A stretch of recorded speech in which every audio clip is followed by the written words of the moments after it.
Oh.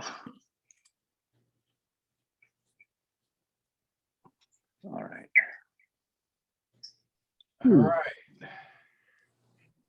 Well, welcome back, everyone. Can everybody see my screen?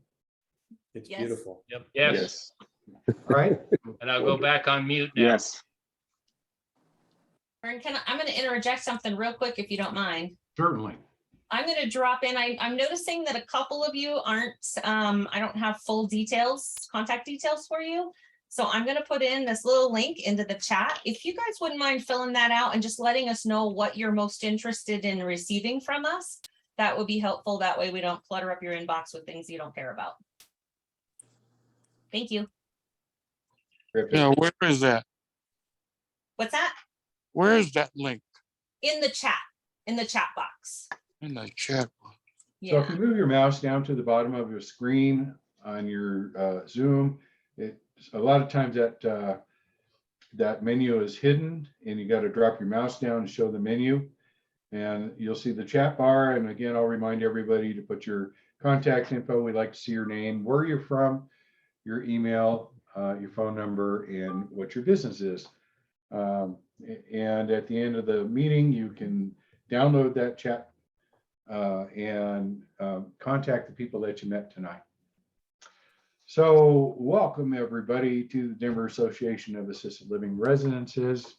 This is a monthly meeting that we do.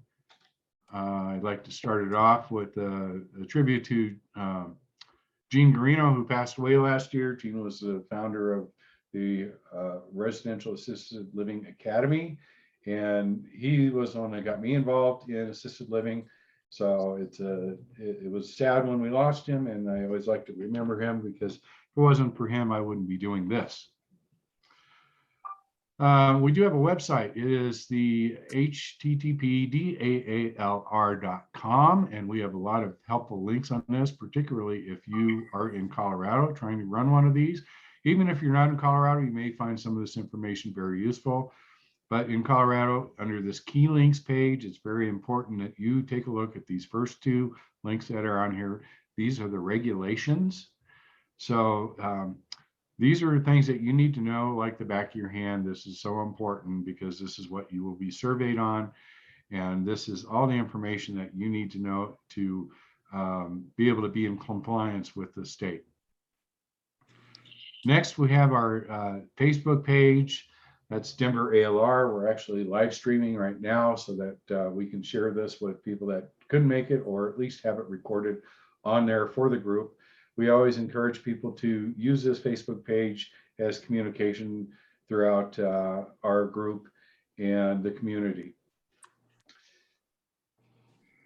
Also, we have the meetup page. As Renee had pointed out earlier, it's really handy if you do RSVP there, because it does help build the meeting and get more people in, particularly when we go live again, as we've been talking about now for 2 years since COVID hit.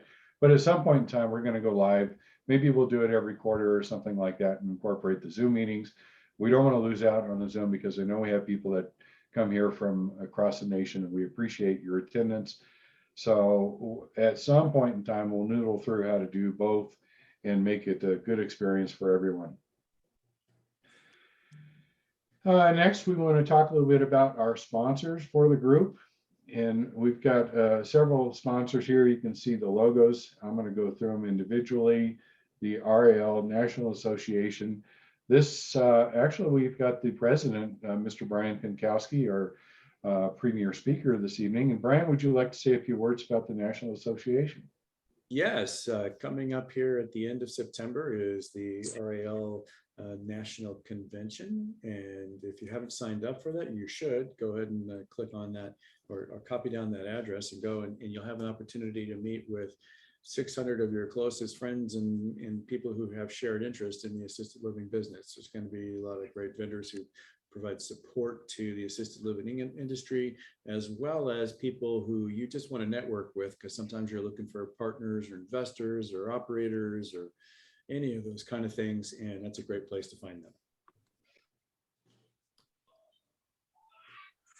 Thank you, Brian. And I totally agree. That is a great meeting. As Brian mentioned, there is a lot of people, over 600. We actually met there several years ago.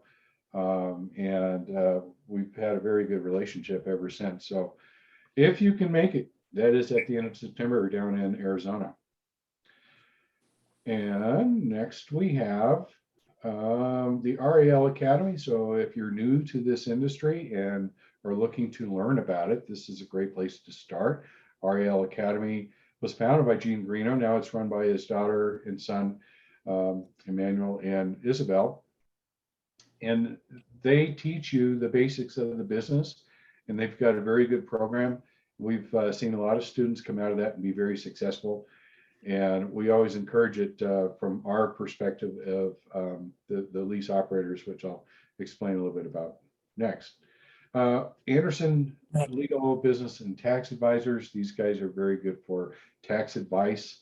And they have a program where you can just basically sign up with them, and it's kind of like attorney on call, so to speak. I think they really shine in the tax area because they are tax accountants. So that's a great place to go for that type of thing. I actually have a specific tax accounting question I need to reach out to them about that my accountant didn't know how to deal with. Assisted living marketing, and we have Peter Brissett here. Peter, would you like to talk a little bit about your business? Absolutely. Thank you, Vern. We are assistedlivingmarketing.com. We, for the most part, work with senior care communities, mostly residential homes, to help them market their websites online. So we can help you from logo and branding to some print, even to website and SEO and Google Ads and the whole deal. Thank you, Peter. And Peter's actually done a few websites for us, including our latest website, grandavenuebrokers.com. He's done the dollar.com. So he's a great guy to work with. I highly recommend using him. And next we have Pinkowski Law.com. So Brian, would you like to take the stage again? Sure. Thank you very much. Looks like I did a couple shots at the stage today, and thank you very much for that. We are attorneys that work in the assisted living space. We support, not just in Colorado, we support assisted living owners and operators across the United States and including in a couple of other countries. And we help everybody from the very beginning of their assisted living operations, from corporate formation on through the purchase of assisted living businesses that are already in existence or start up with brand new ones. And we help them through with regulatory problems that they may run into with the state. And ultimately we help them with the end of life for their investments and help them transition those investments to sell the properties or otherwise appropriately end their investment. And that's what we do across the nation. We have other lines of business, but that is mostly what we do for everybody. And that's a full thing, and it keeps us busy with a lot of smaller size places that are 19 beds or less, as well as some of the really, really large ones. And we help with the whole suite of things that I described. Thanks, Vern. Yeah, Brian. And Brian and his wife, Michelle, have been instrumental in helping the community. The operators in the community, I highly recommend going to them, particularly if you're looking to increase your bed count. That's one place that they are specialists in and dealing with fair housing laws. They've been instrumental. So great group of people. And we always appreciate having Brian and Michelle on our group. Next, we have Grand Avenue Business Brokers. This is our group, and I've got Renee here, who is part of my team. Renee, you want to say a couple words? Grand Avenue Brokers. Oh, that was 3. Sorry. Yes. Yes. I don't know what you want me to say. We've got a great team here, and it's been great working with this group of folks. We have fantastic providers to our community. The Pinkowskis have been so incredible to work with. Peter has just been wonderful. He helped us create our new website, well, multiple websites, but I've enjoyed working with everybody that I've met so far in the community, and I'm enjoying meeting all of you. So thanks for showing up and participating. No coughing. Okay. So we are business brokers as well as real estate agents. So our specialty, of course, is assisted living. We've done many, many deals. Also in our group, we have the RAL lease options at a Better Way Funding, and we will help you.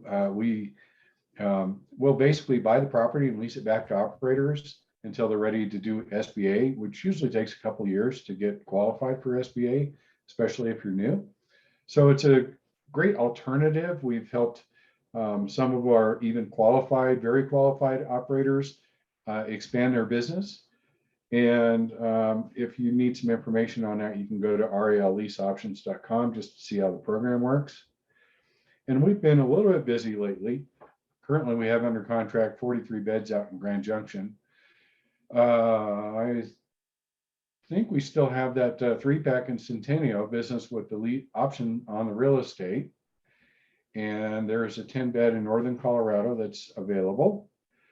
We've got a 10-bed, this is the real estate only, available for lease or purchase in the South Metro area. We've got 86 beds, business and real estate involved, that are available in Eastern Colorado. We've got 25 beds, again, available in Grand Junction. And just today, a client came to me and says she would like to sell the license, the furniture, fixtures, and equipment only. She does a different type of business, but it does have an ALR license, and the property is available as a lease for $6,000, and she would like to just sell that package of the FF&E and the license itself. So it's a good place for somebody to get started. And just purchased we closed this 2 weeks ago. It was a 12-house portfolio in Colorado. This was our biggest deal so far.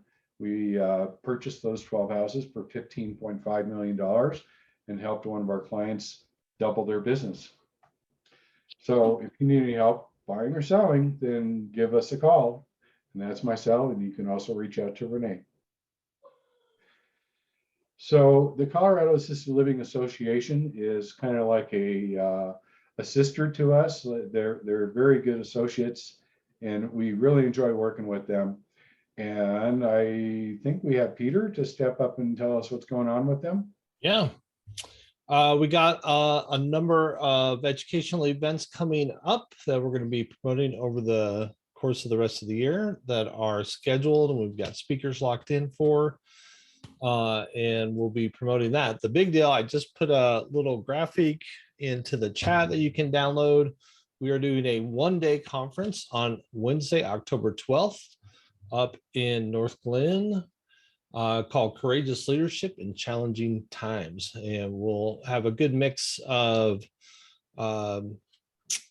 health department and regulatory challenges, and discussing those and getting new content and information on that, as well as some excellent networking and learning from each other and checking in on a lot of the little things that we have to do. So we're looking forward to that. We'll have information on that out hopefully this week, but next week at the latest. Wonderful. Thank you, Peter.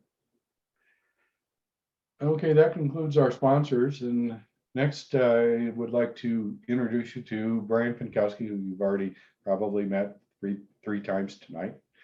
But Brian and Michelle have been outstanding attorneys, and like I said, just great for our community. I've referred every client that I can over to Brian. Whenever we do a business transaction, you need to have an attorney involved. It's an absolute must. You're doing an asset purchase here, and you need to have that attorney that's going to guide you to do it the right way. So we always recommend Pinkowski Law. We've had great luck working with them ourselves, and they've done a fantastic job for all of our clients. So let's give a round of applause to Brian Pinkowski. Well, thank you very much for that very gracious introduction from both Renee and Vern, and I've enjoyed talking with you all. Before we get into the presentation, I would like you all to take a moment and write down where you're from. Where are you currently located or doing business in the assisted living arena?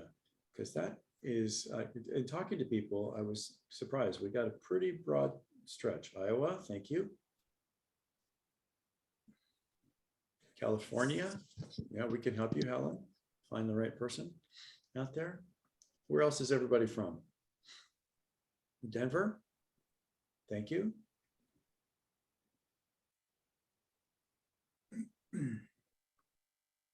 Denver, okay. We've got someone here from Seattle. Seattle, we got an Oregon, we got some Utah Indiana. businesses, Las Vegas, Brighton, okay, we got a And Texas. Oh, good. Tampa, awesome. Very awesome. Thank you, Oregon, Jerry, that's great. So what I'm going to do, and I'm going to ask you if you haven't got your information in there, please do, because it's helpful for us to know how to target the information. So I'm going to share a screen and see if this will work out without too much chaos. Go with that. And so give me some kind of an indication if you can see that screen. Thumbs up or something. Good. All right, good. I'll see what happens when I push play. And all right, everybody can still see that? Good. Good, thank you very much. All right, so yeah, we're going to talk about hot issues in the business asset purchases of assisted living. And we're going to start by kind of going backwards a little bit. For the fourth time, I'm Brian Pinkowski, and my wife and I, Michelle Pinkowski, have Pinkowski Law and Policy Group, which was her idea to do this. We met Vern at the Assisted Living National Convention in 2017, and we said, holy smokes, you know, we thought we were investing in this business, but these people need help and we can help them. It's an interesting combination of things that we're really good at, so we decided we would help them, and we're still doing investments as well. And now we also have an attorney in Arizona who is a assisted living owner herself. So we're covering, you know, just in terms of where our offices are, we have a large number of people, and we help people all across the United States and around the world. Okay, so I'm an attorney, so we have to have a disclaimer. So I am not giving you legal advice because we don't have an attorney-client relationship. I'm giving general legal education. And so please understand that. If you have specific situation that you want to talk to me about, we'll talk about it offline. And if we can help you, then we will. So here's where we go a little farther back. I gave a presentation some time ago on how to purchase an existing assisted living business. And there were 8 basic elements to it. You got to have the real estate. You got to have the zoning figured out for the number of residents that you want to have. Yeah, you got to get the right corporate formation done. You have to have that timed properly. You have to have due diligence on the operations so that you get something that you know what it is, because they're not all the same and you don't always get all the right information. And so that's something that you need to get worked out. You got to have a real estate contract. Of course, that contract has to have certain kinds of language in it because there's a number of things involved that go beyond just the simple purchase of the real estate. You have to have the asset purchase agreement, which some people also call a purchase and sale agreement. This is for the purchase of the business, but not the liabilities. You don't want to purchase the liabilities. That's really important. And this is an important legal document. We'll talk about that more as we go. But you might also have a real estate lease if you're leasing the property for your operation, or you might have a lease purchase agreement. So those are the things that I've talked about in previous webinars, and I think you can probably find the links for those on the assisted living website that Vern's got, and certainly there's probably some Facebook Lives. So today we're going to dig in just on some of those, on what we're seeing in the last 12 months. We'll take these one at a time here. We're going to take zoning and the number of residents. So we're finding that despite the number, or despite how large a city might be, we're running into a situation where city officials and other professionals in the area, real estate professionals, engineers, and others, are confused about how zoning applies to assisted living residents. And they're confused about what that means for the number of residents. And they're confused about how the Federal Fair Housing Act might apply to it. And they're confused principally because even if they have a regulation or local ordinance or even a policy that they're supposed to be following, they don't use it often enough, and so they don't really understand. And what they'll end up doing is they'll be going, they'll say things like, well, you know, this is a commercial operation because there's a business involved, therefore it's commercial. And then they'll use confusing laws and regulations, or perhaps the International Building Code or International Residential Code. Or maybe just the word of a local firefighter. It's like, no, that's commercial because nobody there can self-preserve. All of these are sensitive issues which can affect your ability to open and how many residents that you can put in there. So this is a hot area that people are confused about. And I am unable to see with this split screen here. I see we have some chat stuff. Perhaps Vern or Renee, you guys could interrupt me if there's a question. And there is one question: is the slide presentation available after the session? The answer is yes. I'm going to put up a QR code for you to scan with your phone. You can go in there. It's new client information, but basically when you put in property information or something, just say slides, and then I'll know to send that to you. Okay. Okay. We're also finding that despite a lot of discussion about asset protection and business formation, we're finding that sometimes people in our community are still a little bit confused about why they need to hold the real estate separate in a separate company from the operations. Or if there's a number of partners, why those partners might need to have separate companies as well. And so again, if you take a look at some of those earlier webinars that I've done with this group, you'll be able to go through some of that to see why those structures are necessary for asset purchase, asset protection. The next area that I'm seeing confusion, where we'll get to tax issues also, thank you, Aaron. The next area that we will get to is why your operating agreement and bylaws need to be a little bit more carefully done. We're finding people doing online things, and sometimes those are okay if it's just you and your wife or something like that. But if you've got a number of people involved, any number, 3, and somebody's putting in money, somebody's going to be operator, these things are not something that you just brush off and say, yeah, we got that done. Because what ends up happening is that the language that's in those agreements will affect how you resolve disputes amongst yourselves. And you will, because normal people will disagree about what is the right way forward when handling any kind of business, whether or not you should take a certain course of action when dealing with a regulatory issue, or let's suppose, and this is a common one, someone says, well, I'm going to be sweat equity, and then I get 5% of the business, but then you want to, for example, sell a major asset of the company. And now, because of the way your operating agreement or bylaws are written, that 5% owner now has a veto on what's happening with significant business decisions. So that language has to be carefully done and intentionally done. It's not something you just say, yeah, I'll do it online for $50. Due diligence on the operations. If you're buying an existing assisted living business, you need to take a close look at it. And I have DD here for due diligence. And that due diligence period needs to be included in the real estate contract as well as the business purchase agreement or asset purchase agreement. A number of things could go wrong there if you don't have it figured out. And I'll give you some examples. Let's suppose that you buy a place. Oh, look, I just bought this 12-bed place or 16-bed place or 25-bed place, and it's full, or it's 95% full. And now it's great. It's a great deal, and they're wonderful. And then I start operating it after I've acquired the thing, and then I find out that actually there's a whole bunch of people in that place who I'm not qualified to care for under the license. they need to be moved to special care, to more of a nursing home, skilled nursing sort of a setting. I've seen that happen a number of times. People want to beef up their rent roll so it looks like they've got a hot business there. So you need to be able to do due diligence on what's going on with the residents. You need to be able to look at their files and make an assessment about whether or not they're recent, whether or not they're somebody who's you're able to provide care for under the license that you'll be applying for. The next thing is a lot of people say, well, you can't look at the resident files because of HIPAA.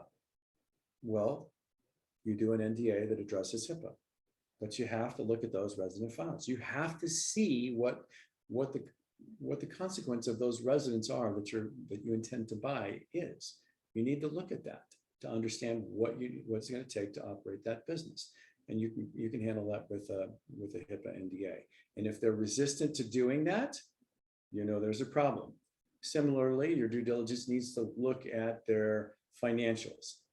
A lot of smaller places haven't really gotten hip to the idea that they need to use QuickBooks.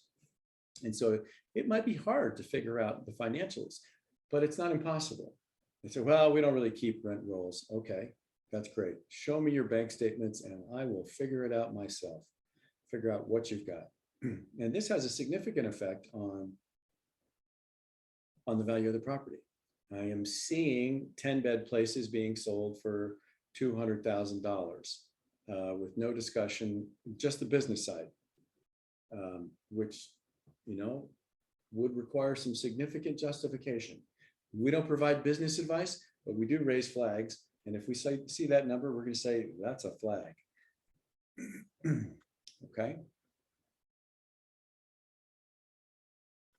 My wife, who is the brain trust in our law firm and the leader on everything associated with the Fair Housing Act, is actually texting me right now. She's in Sri Lanka. She's going to be there for another month working on some significant projects there. So if you see me looking off to the side, it's because she's trying to get my attention. And I see that, yes, in fact, that is what happened to you, and I'm not going to say your names. So now tax issues. Now tax issues is something you also need to consider in the due diligence of the operations.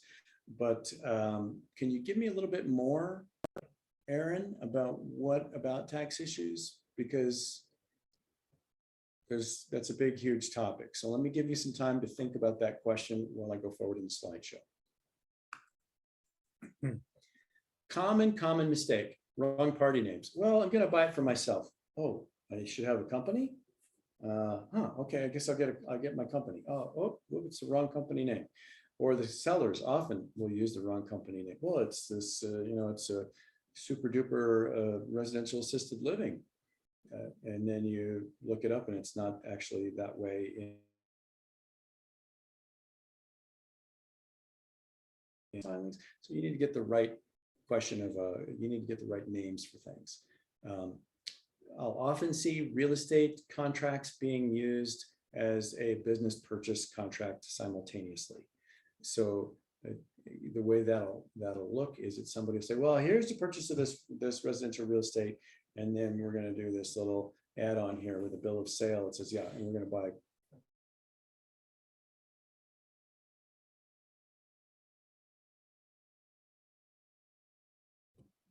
Vern, am I freezing or is he freezing? Because we don't want to, we'll just put it in the real estate contract. Don't do that. Problem to fix later on. You do not want to have to deal with that. Brian? I am freezing. Yeah, can you repeat that, what you just said? Sorry about that. I don't know what to do. Wave your hands around. Okay. Can you just repeat the last couple of things you said? You went back to business contract versus real estate contract.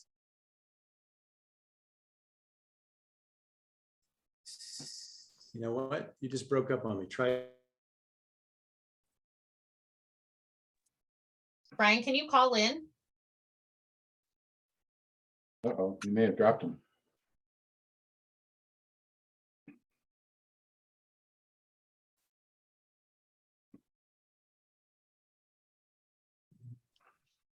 love Zoom calls when they work, but internet problems exist for everybody all the time.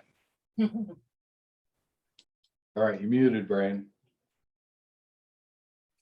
You're muted. What are you talking about? Okay, so where did we last, what did we last hear? You were talking about having a real estate contract and a business sale contract, to the difference. Okay, where's my share button? There it is. Let's try that again. Okay. I think we're in good shape now. All right, we'll come back to that.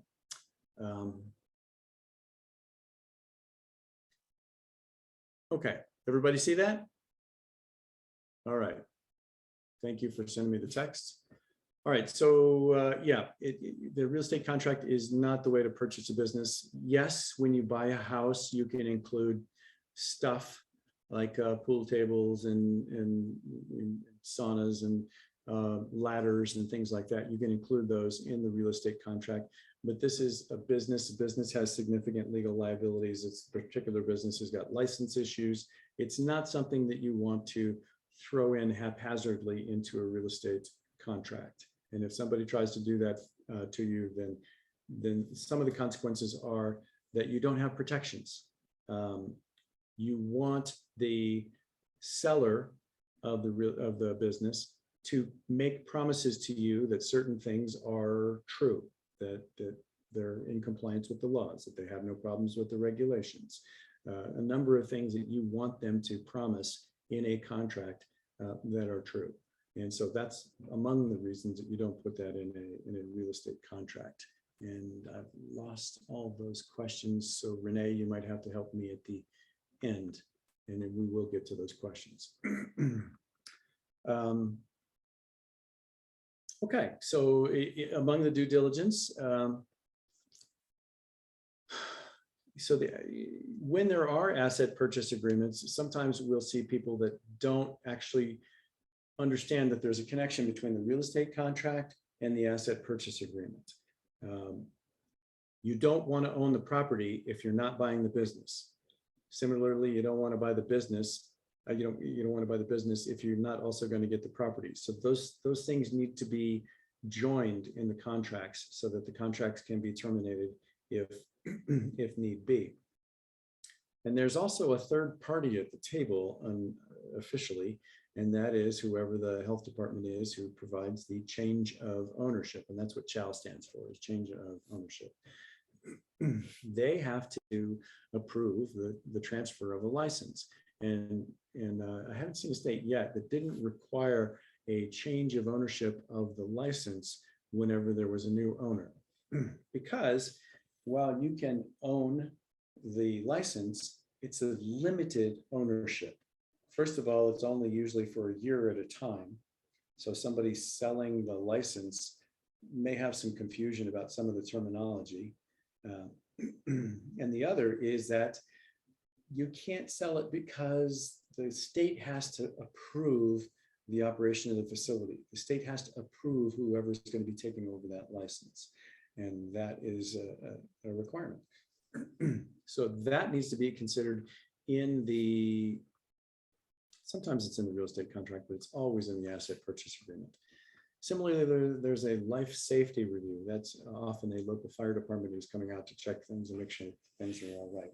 Some of the issues that we've been seeing lately related to that are fire departments are of the opinion that if you're in assisted living, you're not able to self-preserve, which means you can't rescue yourself in the event of a fire. Or if you've got dementia, you can't self-preserve. If you run into those kinds of issues, please contact us, because those are things that are kind of new issues, and the fire departments across the country are kind of increasingly taking positions on that. And the negative on that is that results in a reduction of the rights of people with disabilities to choose where they live. And fire departments don't often think about rights, they just think about safety, which they generally have as their remit.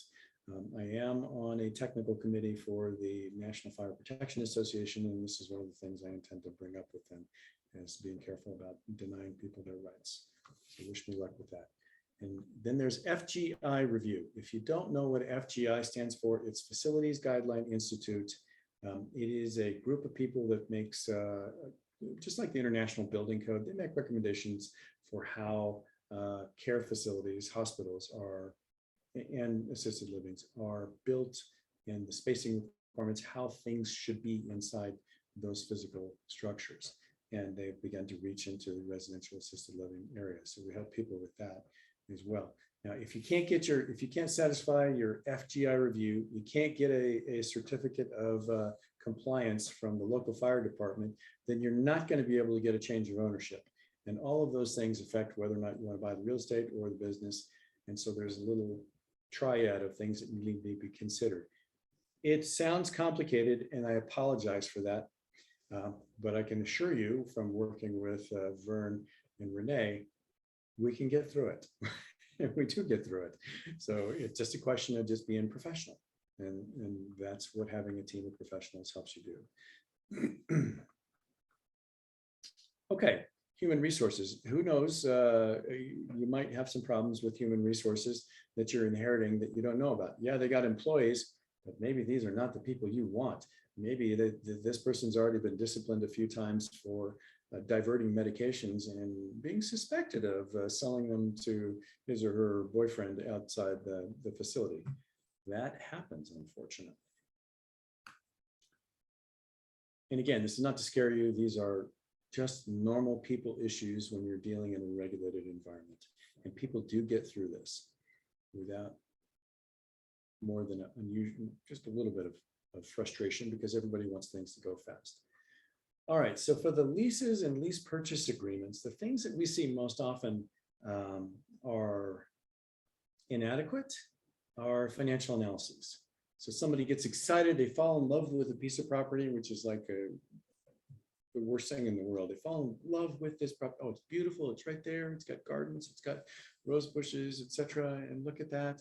But then they don't do a careful enough analysis of the finances. And so, for example, after COVID and whatnot, insurance has gone up. You need to make sure you got insurance figures in there. You need to make sure you've got the right salary rates. Back when Vern and I met, people were talking about hiring caregivers for $10 an hour. I can promise you it is not $10 an hour now. You don't come to us for business advice, but we might periodically share some of the things that we see like this. And exit strategy. So if you're going to purchase something and you're going to purchase under a lease or a lease purchase agreement, great. You're going to purchase the property, you're going to lease the property, operate for a few years using a system like from ABW, and then you're going to either acquire the property or transition it on to something else. Or in the case of somebody that Vern mentioned early on, or your plan is to expand. But that financial analysis is key. As somebody told me one time, you can't have a financial plan unless you're making money. So getting that part right is good. And people like Vern help clients through that because they do that business consulting. So now I have covered a lot of things. Does anybody have any questions at this point that I have missed, Renee? I saw one comment. Well, actually, let's go back to what are the tax benefits? Let's see, Wayne asked, what are the tax benefits of an ALR over owning and operating residential properties? Oh, wow. Okay. So, that's a regular CPA kind of question, but both of them are businesses, aren't they? I mean, if you own the real estate, you got some real estate tax benefits. And if you own a business, you got business tax benefits. And if you own both, then you have both. And the actual specifics of those are things you need to work out with your CPA or if you have a tax attorney. We are not tax attorneys. We help people through all parts of the process except for that. And then Aaron said, we had the lender make a mistake of quick claim deeding our S corporation into our construction loan. Okay, now that's starting to get pretty specific. So can't do a general legal education on that one. Unfortunately, can't address that question here, but if you wanted to talk to me for a 15-minute consult, we can work that out. You'll have my email address here at the end of the slideshow. And those were the only comments that were It looks like posted. Wayne has raised his hand again. So does Wayne have an additional question? Yeah, a little wrinkle on how I must have phrased the question. What would be the critical components of someone thinking to do a brand new ALR? What issues of a small one, a medium-sized one? I have a personal friend that may be interested, has multiple ownership of residential houses, and is kind of considering it. He was not available to be on tonight, but I mentioned I had met you a number of years ago in Denver at an ALR meeting. But what would you say are the 3, 5, 6, whatever number of critical issues in a brand new startup situation?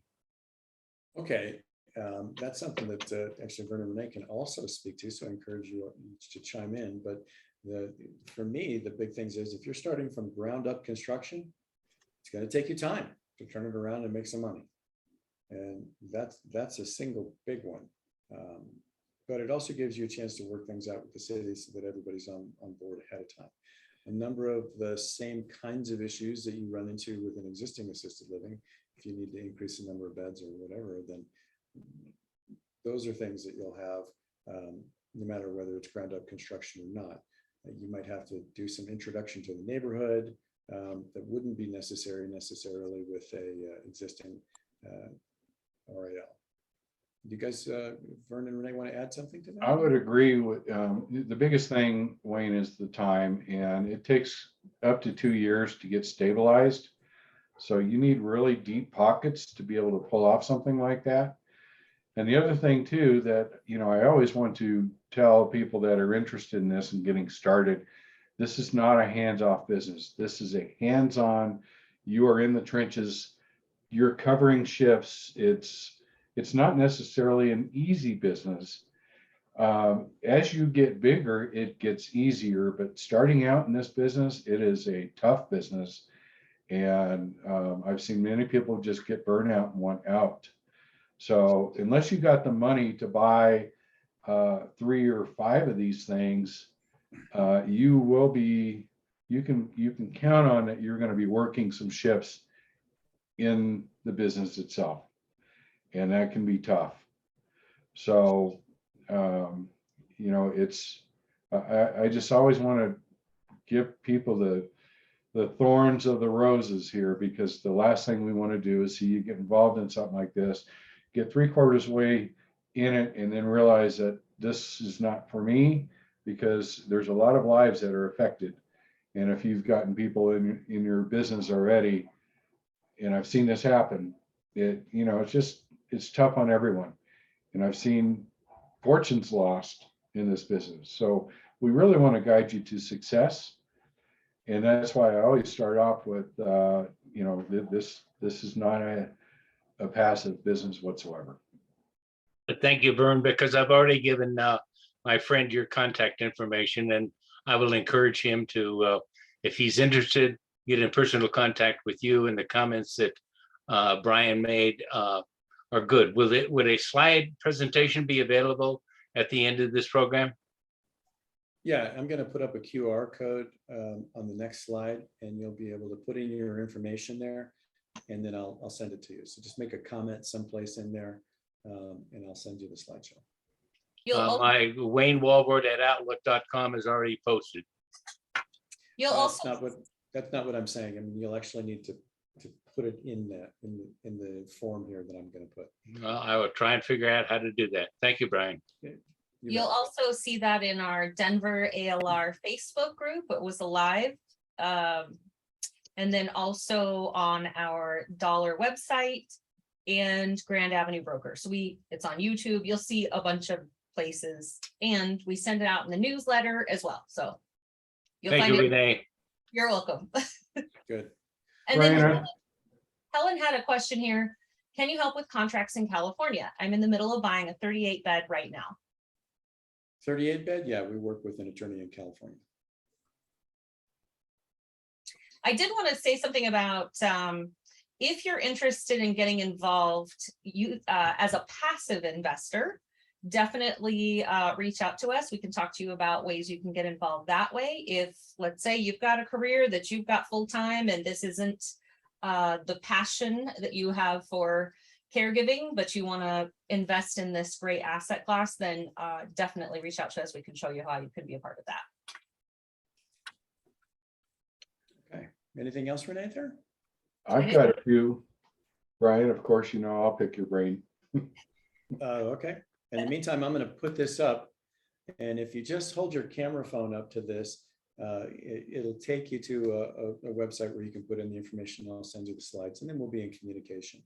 And I encourage you to do that while Vern plays Jeopardy with me. Look at that handsome guy in the middle of that. Hey, how about that guy? So a couple of questions. Let's start with the change of ownership. And a lot of times, you know, we get the deal done before the chow is completed. And how have you seen that handled from some of your deals? What I see is that, as I said, there's three parts to this. There's the asset purchase agreement, there's a real estate contract, and then there's a change of ownership, which has got a number of parts to it. People don't usually want to have everything wait until the change of ownership comes through. So what they do is they go through enough of the process so that they have a pretty good idea that the change of ownership is not an if question, but a when question. When is that going to happen? And then they'll complete the real estate and the asset purchase transaction, and then hire a consultant or whatever to go through with to take care of the facility until that change of ownership happens. And usually it takes some cooperation with the state agency to help make sure that happens. And they're not in the business of stopping things. They want to make sure that residents aren't moved unnecessarily, et cetera. So that helps people move through. I mean, obviously the regulators, they want to regulate, but at the end of the day, they want to make sure that the residents aren't harmed. And one way to do that is to make sure these change of ownerships go smoothly. So they'll let us know if there's a red flag, and then we can either deal with that or cancel at that point. So they're operating under the seller's license until they take over. And what do they do for insurance at that point? That's a longer question. There's a number of solutions on the insurance. Insurance can get pretty complicated. Yeah, but we don't need to scare people with possibilities in this conversation. So as Vern said, it's a challenging business, but it's also a business that is important for human beings, particularly as we approach 20% of our population over age 65, and 8.5, which means about 8.5% of the population is going to require some form of assistance. And I don't know if you've been following the Medicaid issues with home health care providers, but they're looking at a cut. So people might be being pushed back into assisted living and away from home health care. And have you helped some business transfers that have Medicaid and dealt with the Medicaid number? Yes. So Medicaid has its own equivalent of a license. In order to bill your residents under Medicaid, you have to be certified. That certification process can take 30 days if you're amazingly lucky. More typically, it can take as long as 3 to 6 months. The web portal is clunky and unforgiving, and so a number of simple, small clerical errors can torpedo things, and then you won't actually hear about it until later. So that whole process can be a thorn. And so to get around that, and you can't, and unlike the change of ownership activities, you cannot apply for the Medicaid certification until you actually own the business and have the license. So great, now you've got your license. Now you can apply for the Medicaid certification. And so now you've got a new 3-month, 6-month clock while you get that certification so that the billing can transfer to you. So the trick is, great, I own the facility. It's 50% full of residents who are on Medicaid. How do I do that? Do I just cross my fingers and then back bill, and some people do that. So it takes me 6 months to get my, hopefully I'm being extreme here, the 3 to 6 months to get my certification, and then I will back bill for that period of time. Some people do that if they've got pockets to do it, because Medicaid's a pretty reliable source of income. And other people work out an arrangement with the current certificate holder, and they say, well, we're going to continue to bill through you. We work out a financial arrangement so that the seller is still receiving the funds, and then we work to transfer that funds out, but then the seller is accountable to Medicaid while that goes forward. I've heard of some people in the past, I haven't seen this happen yet, but I've heard of it, where they would do an LLC and sell it as a stock sale so that the LLC would hold the license. And granted, this is a few years ago when I had heard about this.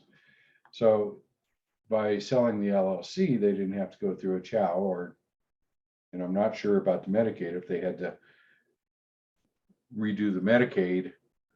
Have you ever heard of that or seen that? I've heard people talk about this as a way to try and get around this change of ownership requirement. And I suppose it's possible. I need to double check the regulations, but I think if you've got more than a 5% interest or some significant interest, then you'll have to go through the change of ownership. So I didn't say LLC, it just says interest. So I need to double check that, but that's my recollection as we talk here. Okay, I know that's been a great question for me for some time, and I agree with you. You don't want to buy the LLC because you buy the liability. Well, you're buying the LLC, but you're just excluding the liability. So how about if I just add that to my list of fun things to look up, which is this, can you do this stock sale thing? And I think the answer is probably you're not going to avoid the obligation the state has to make sure that you're not a criminal. So I don't think you're going to get around it in that way. So let me take a look. And it's harder for them to deal with the state, that is, if it's a giant national company. But if you're buying a significant share of the company, then you have to be brought to the state's attention. I'll take a closer look at that and perhaps do a video blog for your group and Colorado Assisted Living Association. Terrific. Any more questions from the group?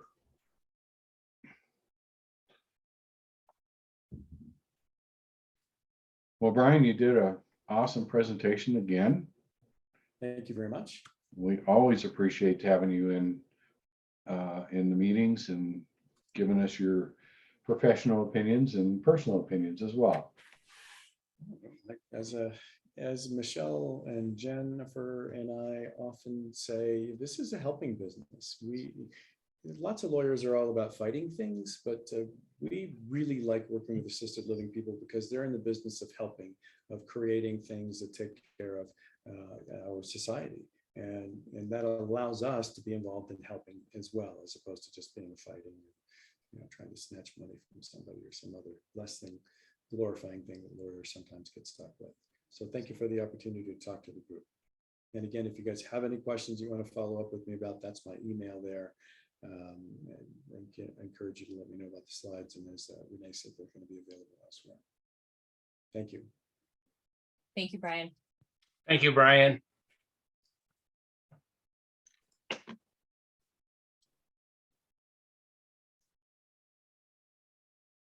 Vern, you're muted.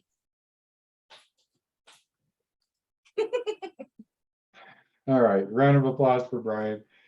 So we are pretty much on track for our next. We have what is the haves and wants, and this is an opportunity if anybody here has something they want to present to the group or is looking for something, looking for partners, looking for whatever it might be. I'll start and I'll tell you that we have something, and that is we have a house that we are looking to clear out. And so there's some used furniture, some used beds and used stuff. And I think Renee's going to post that on the Facebook page, But we're gonna set up a time next week, and if anybody needs anything, there's a Matterport, so you can walk through the house, and all you have to do is claim it and come pick it up. So it's a 10-bed house full of stuff, and we're looking to just empty it out. So that's our have for the day. Does anybody have any haves or wants?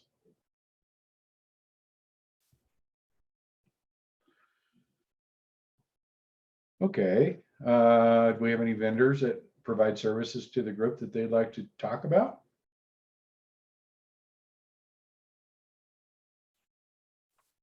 Okay, Rommel, your hands up. Yep. I'd just like to say thank you, Vern. Thank you, Renee.